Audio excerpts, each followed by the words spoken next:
ganda untuk kena makana tayari juga sinagram ajke samika minister juga Dr. Abiy Ahmed Ifi Presiden Oromia ulama madrasah dabalate hoganon nisani marti sena jirani amat iya dicibu ijram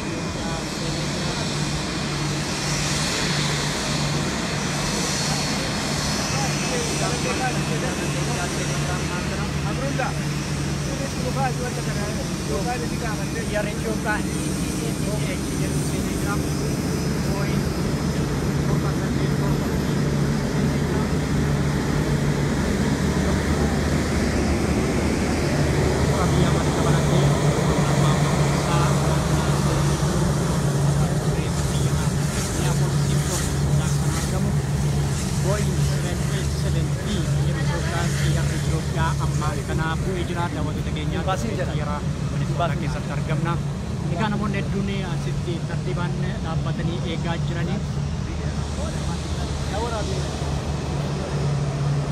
mari kita namun dia masih akas masih tapi umno ni nagenya bayi nasi tergamu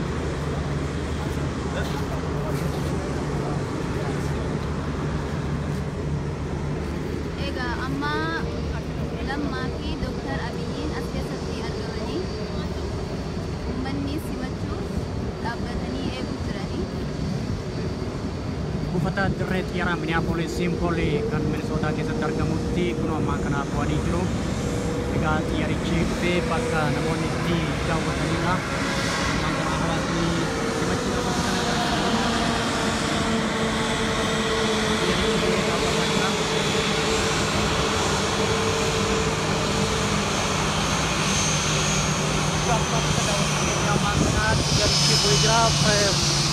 Presiden Oromia ulama madrasah di atas masjid membikin minister Ethiopia Dr. Abiy Ahmed menijru ka yari chief ijra mangkana kita dapat ijra instansi macurafi mungkin amanti sudah hawasa Oromo atas masjid menurut negenya Ethiopia dibikin media kana cinta balate awasi sabab sebelum mau Ethiopia di sekitar kamu macura baganagan untuk saja curan jika kemarin kita namangkan agak juru biara Minneapolis Simpol Minnesota ke sekitar Gamuda chief ijra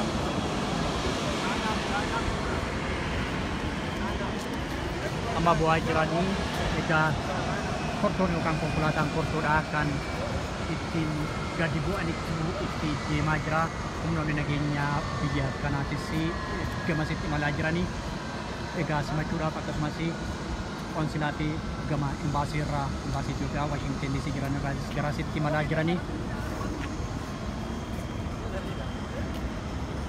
kumpulan untuk negenya TV polisi biar TTC gamanan marsani socu ajro si macura pisani si akas mas negenya sani eksesurat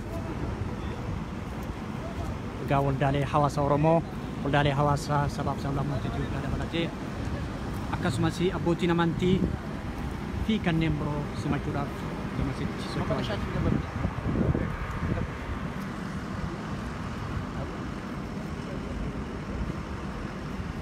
Gimana kayo mag-ere drivers? Bilis po!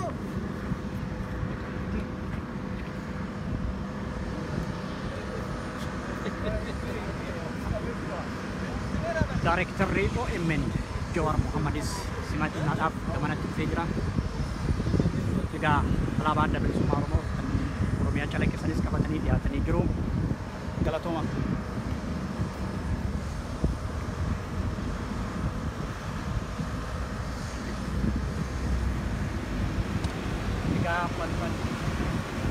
balik yari cabana mejra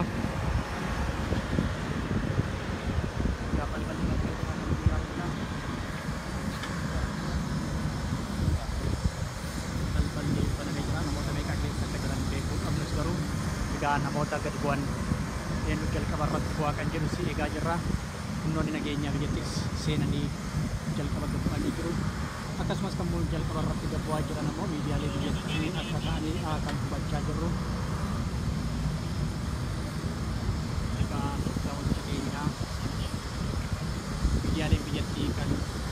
qondaalota mootummaa wajjin dhufanis amma jalqabarratti bobba'aa jiranii taaksee deemu ilaalaa jirra. Xiyyaara Minneapolis kan argamu muummichi ministeera Itoophiyaa Dr. Abiy Ahmed pirezidaantii Oromiyaa Obbo Lammaa Magarsaa fi kanneen biroo gadi bu'uudhaaf ammaan kana eegaa jiru. Gaafuma jedhanii magaaleen hawaasa Oromoo akkasumas Daayirektarri OMN Obbo Jawaar Mohammadis asitti argama. Egaa xiyyaaricha lafa haa ga'u malee isaan nan hoogganoota keessaa gadi hin buune. Egaa miidiyaaleen biyyattii dhufanis Jawaar Mohammad simachaa jiru. Warri OBNs as jiranii. Wanni barbaadee jiru nu beeksisa yaa. Sirriitti haasa'e waan barbaadu. Asitti immoo si ergaa jiru. Egaa daawwattoota keenya warra bara dheeraa boodaan waa turre OBN waayillan keenya boleeyyan keenya wal arginee jirra. Egaa Zinaabuu wajjinis wal arginee jirra. Akkasumas CGTV kan gabaase Gurum Caalaattis wal simannee jirra. Daawwattoota keenya miidiyaan biyyattis baay'een dhufanii jiru. Egaa yeroo jalqabaatiin wal arguu keenyaan akkasumas kaameramaan OBNs dhufee jira. Egaa akkuma argitan daawwattoota keenya mootummaa Itoophiyaa muummicha ministeeraa Dr. Abiy Ahmed fi akkasumas pirezidaantii Oromiyaa Obbo Lammaa Magarsaatiin wal qabate egaa miidiyaaleen biyyattis dhufanii asitti gabaasaa jiru. Yeroo jalqabaa OMN fi OBNs biyya alaatti wal arguun egaa kaameraamaaniin hedduun Jawaar Mohammadiin wal simataa jiru. Harka fuudhaa jiranii bakka nagaa walii dhuftan jedhanii kan kanaan dura fageenya irratti wal laalaa turan har'a wal simatanii walitti eegaa jiru. Egaa sagaleen istiidiyoo OMN dhufnee daawwanna kan jedhus hojjettoota OBN irraa dhagahamaa jira. Egaa bara dheeraadhaaf kan fageenya irratti wal laalaa turre har'a qaamaan wal arginee jirra. Egaa hundi isaanii kaameraan biyyattiidha Jawaar irratti fuula deeffatanii jiru. Egaa xiyyaarichi lafa bu'uun wal qabatee erga hojjettoonni miidiyaa biyyattii gadi bu'aniin booda egaa jirra. Egaa hundi isaanii Jawaaritti jiganii Jawaarin simachaa jiru. Akkasumas miidiyaan biyyaa hundi fuula isaanii akkasumas kaameraa isaanii gara Jawaar deebisanii jiru. Egaa namni hundi Jawaariin akka adda duriitti simachaa jiranii. Egaa hundi isaanii fuula gammachuudhaan kan Jawaariin simachaa jiranidha. Daawwattoota keenyaa kan argamnu Simpool Minneapolis dirree xiyyaara Minnesota keessatti argamna. Egaa muummicha ministeeraa akka gadi ba'uudhaaf humnoonni nageenyaa amma gadi bu'aa jiranii. Erga miidiyaan biyyattii xiyyaara keessaa gadi bu'ee booda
egaa qondaalonni Itoophiyaa xiyyaara keessa gadi bu'ee muummicha bu'ee egaa Dr. Abiy Ahmed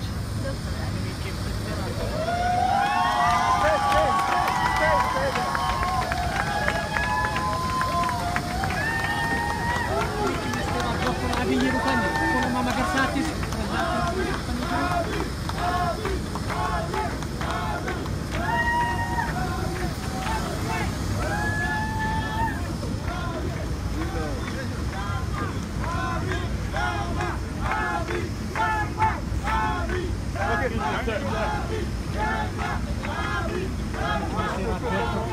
Ahmed akkasumas pirezidaantiin Oromiyaa Obbo Lammaa Magarsaa ministeera jaanaa Dr. Warqinaa Gabayyoo fi qonnaan biroo hedduun dhufanii jiru simataa jiranii.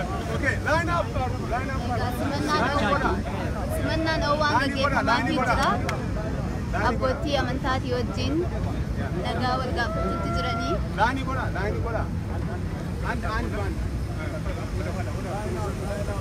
Egaa uummanni gammachuudhaan deemaa jira. Nagee gaafachuudhaaf.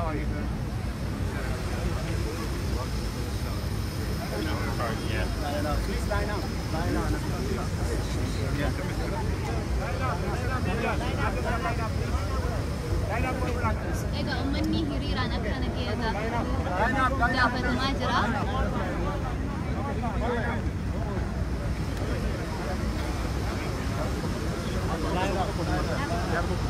Line up. Line up. Line up.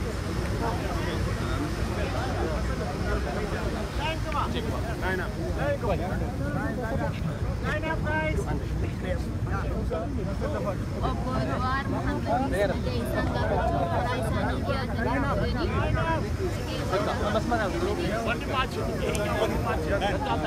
Okay. Amisha. Okay.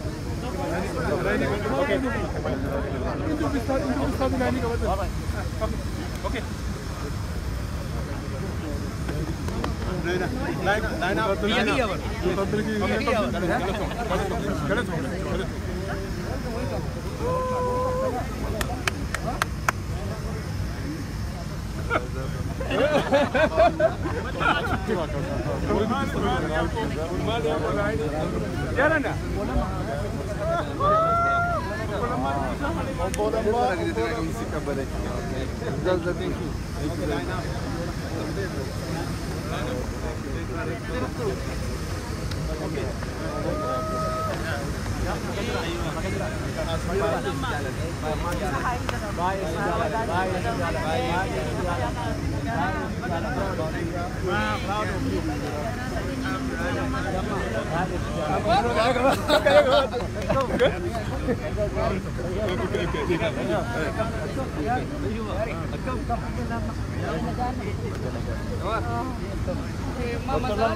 Senator John Hopkins, Senator Juan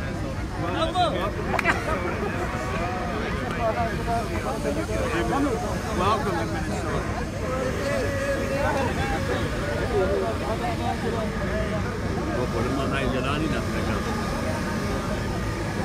Egaa Obbo Lammaa Magarsaatti asitti uummata nagee gaafachaa jira. Sorry.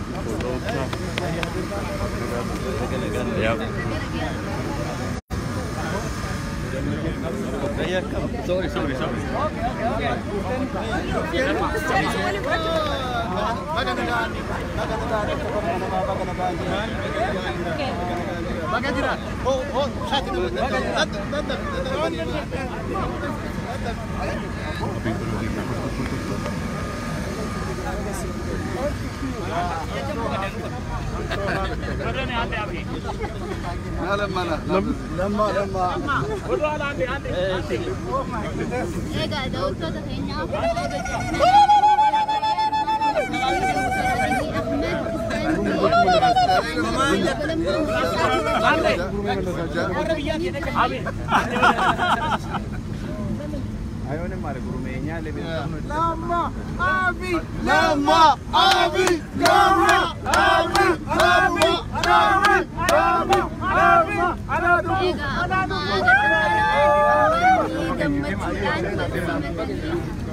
gammachuu isaanii dhageessisaa jiranii.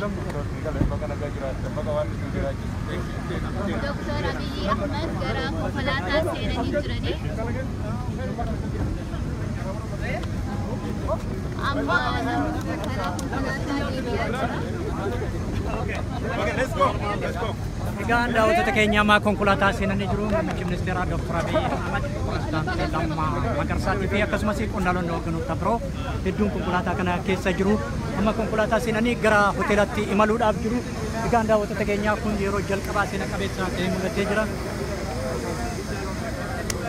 Usmaan guyyaa irraa kana Egaa guyyaan irraa baay'ee kan nama gammachiisu keessumattuu pirezidaantii Lammaa Magarsaa akkasumas muummicha ministeeraa Dr. Abiy Ahmad dabalatee ministeerri Ajaalaa Dr. Warqinaa Gabayyoo yeroo Jawaarii wajjin walii jiganii waliin footoo ka'anis baay'ee kan nama dinqisiisu ture jechuudha. egaa gammachuun miira addaan nama dhageessisti amma karaa qophiitti achi imalaa jirra. Egaa daawwattoota keenya akkuma argitanii ministeerri Ajaalaa Dr. Warqinaa Gabayyoo dabalatee muummeen ministeera Itoophiyaa Dr. Abiy Ahmad fi akkasumas pirezidaantii Lammaa Magarsaatiif qondaalonni biroo amma gara hoteelatti imaluudhaan achiin booda immoo gara Target Center hawaasaa wal dubbisuudhaaf qophaa'aa jiru. Egaa gamas imallaa hanga gara hoteelaa deemnutti nu wajjin turaa ulfaadha.